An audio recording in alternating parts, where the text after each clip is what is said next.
Reverend royal gold Wilder. Reverend royal gold Wilder यांचा जन्म 27 October 1816 साली अमेरिकेत झाला. त्यांचे बालपण आणि हायस्कूलचे शिक्षण मेलोन या ठिकाणी झाले. नंतरचे महाविद्यालयीन शिक्षण त्यांनी मिडलबरी या कॉलेजमध्ये घेतले. वाइल्डर यांना 11 भावंडे असल्यामुळे शिक्षणाच्या खर्चासाठी फावल्या वेळेत त्यांना काम करावं लागत असे.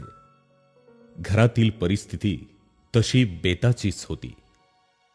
काम करत साहेब 1839 ला BA पास झाले. काही दिवस त्यांनी शिक्षक पदाची नोकरी केली. या सर्व गोष्टी करत असताना त्यांच्या मनात मात्र देवाच्या सेवेविषयी अतिशय तळमळ होती. आणि हाच हेतू साध्य करण्यासाठी वाइल्डर यांनी सन 1843 मध्ये ईश्वर विज्ञान पाठशाळेत प्रवेश घेतला. आणि बघता बघता त्या पाठशाळेच्या अंतिम परीक्षेत ते उत्तीर्ण झाले. देवाच्या सेवेबद्दल असणारा प्रचंड आवेश आणि सुवार्ता प्रसारासाठी त्यांनी केलेली अविश्वसनीय तयारी पाहून अमेरिकन मराठी मिशन बोर्डने रेव्हरंड वाइल्डर यांची भारतातील मिशन कामाकरता नेमणूक केली. 25 मार्च 1846 रोजी वाइल्डर यांचा मिस एलिझा स्मिथ यांच्याशी विवाह झाला. नंतर महाराष्ट्रातून परतलेल्या मिशनरींकडे त्यांनी 3 महिने मराठी भाषेचा अभ्यास केला. आणि अवघ्या 3 महिन्यात त्यांनी मराठी भाषेवर प्रभुत्व मिळवलं. आणि त्यानंतर त्यांनी भारतात येण्यासाठी आपल्या पत्नीसोबत सुमारे 121 दिवसांचा बोटीने प्रवास केला.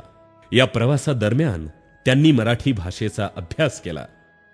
भारतात आल्यावर ते महाराष्ट्रातील अहमदनगरला गेले आणि त्या ठिकाणी त्यांनी 6 वर्ष मिशनचं काम केलं. दिनांक 4 डिसेंबर 1852 ला ते कोल्हापुरात दाखल झाले. कोल्हापुरात पोहोचताच त्या काळच्या उच्चवर्णीय लोकांनी वाइल्डर साहेबांना प्रचंड विरोध केला. त्यांना हद्दपार करा असा मागणी अर्ज मुंबईच्या गव्हर्नर साहेबांकडे केला. आणि इथूनच वाइल्डर साहेबांच्या संघर्ष प्रवासाला सुरुवात झाली. त्यांना कोणी राहण्यासाठी घर देईना. लोक त्यांची कुचेष्टा करू लागले. संघर्ष सुरूच होता आणि दिवसेंदिवस विरोध वाढतच होता. काही लोकांनी वाइल्डर साहेबांबद्दल बाबासाहेब महाराज यांच्याकडे तक्रार केली आणि सांगितलं की बायबलचं शिक्षण देशाला उपयुक्त नाही, त्यांना या देशातून हाकलून द्या.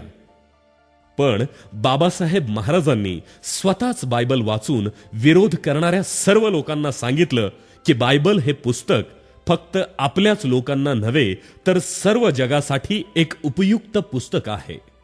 तेव्हा वाइल्डर साहेबांना त्रास देणं आता बंद करा. ते या देशाची सेवा करण्यासाठी इथं आलेत. आणि तेव्हापासून ख्रिस्ती लोकांचा छळ कमी झाला.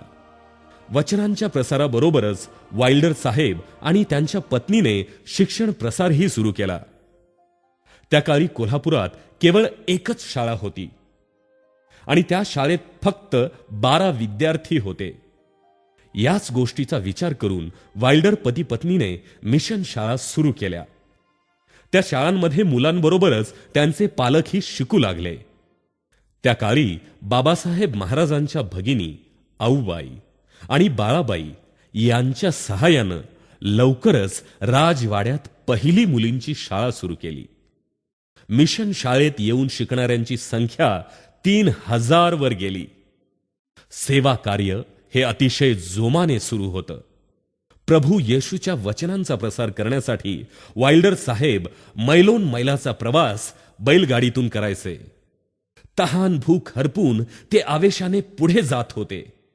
कोल्हापूरच्या उत्तरेस तटाबाहेरील गावातील हल्लीच्या उपासना मंदिराजवळ 2 झोपड्या होत्या. त्या साहेबांनी विकत घेतल्या आणि त्या मोडून 50 फूट लांब आणि 32 फूट रुंद इतक्या जागेवर लोकांना प्रभू येशूची भक्ती करता यावी म्हणून सन 1853 ला मंदिर बांधलं. आणि हेच सध्याचे वाइल्डर मेमोरियल शहर उपासना मंदिर. त्या काळात चांगले सुतार आणि गवंडी यांच्या अभावी वाइल्डर साहेबांनी आपली सेवा सांभाळत मंदिराच्या उभारणीसाठी अथक परिश्रम घेतले. खणीतून दगड काढणे, लाकडांना खिळे ठोकणे अशी कामे साहेब स्वतःच करायचे. शेवटी साहेबांच्या सेवेला यश मिळालं आणि दिनांक 5 एप्रिल 1857 गोविंदा अप्पा चव्हाण यांनी तसेच त्याच महिन्याच्या 26 तारखेला सावित्री नावाच्या विधर्मी स्त्रीने ख्रिस्ताचा स्वीकार केला. त्यानंतर वाइल्डर पती पत्नी प्रकृतीच्या स्वास्थ्यासाठी अमेरिकेला गेले. त्यांच्या पश्चात इकडे 1857 बंड झाले. पण देवाच्या कृपेने वाइल्डर साहेबांनी बांधलेल्या मंदिराला काही एक अपाय झाला नाही. त्यानंतर वाइल्डर साहेब 1861 परत कोल्हापुरात आले आणि पाहतात तर काय, मंदिराच्या जागेवर मस्जिद बांधण्यात आली होती. तिराहितांनी जागा बळकावली होती.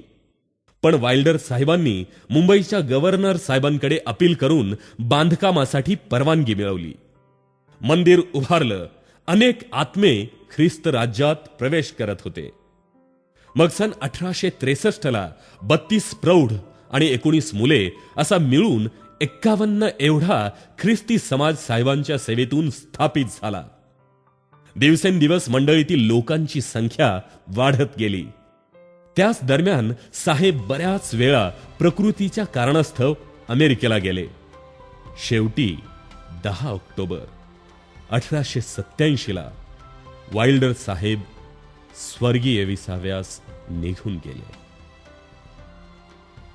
त्यांच्यानंतर Reverend Shivram Masoji, Reverend S.N. Khabde, Reverend P.N. Ranbhise, Reverend S.D. Ramteke, Reverend V.B. Samudre, Reverend V.A. Bedekar यांनी मंडळीमध्ये समर्पितरित्या पालकीय सेवेचे काम पाहिले. सन 1956 तत्कालीन सेशनने नवीन मंदिर बांधण्यासाठी सर्वानुमते ठराव केला आणि 7 नोव्हेंबर 1956 साली न्यू शाहूपुरी या ठिकाणी प्रशस्त जागेत नवीन आणि भव्य इमारत साकारली. सध्या या ठिकाणी रेव्हरंड D.B. समुद्रे आणि रेव्हरंड J.A. हिरवे यांच्या सुयोग्य मार्गदर्शनाखाली आणि समर्पित सेशन वर्गाच्या सहकार्यानं मंडळीचा कारभार अगदी सुरळीत सुरू आहे. दर रविवारी लौकिक उपासना, शहर उपासना मंदिरातील उपासना, दर शुक्रवारी आरोग्यदान भक्ती, दर महिन्याच्या 1 तारखेला पहाटेची भक्ती, महिला मंडळ, संडे स्कूल, क्वायर, सीई, तसेच संजीवन सभा, VBS, बायबल स्टडी, तरुणांच्या सभा असे अनेक उपक्रम राबवले जातात. तसेच मंडळी मार्फत अनेक खेडोपाड्यात सुवार्ता प्रसाराचे कामही केले जाते. वाइल्डर मेमोरियल मंडळी ही आता माता मंडळी म्हणून ओळखली जाते. मंडळीतील सभासद संख्या जवळजवळ 3000 इतकी आहे. प्रिय देवाच्या लेकरांनो, प्रभू येशूच्या कृपेने वाइल्डर साहेबांनी लावलेल्या रोपाचा आता वटवृक्ष झालाय.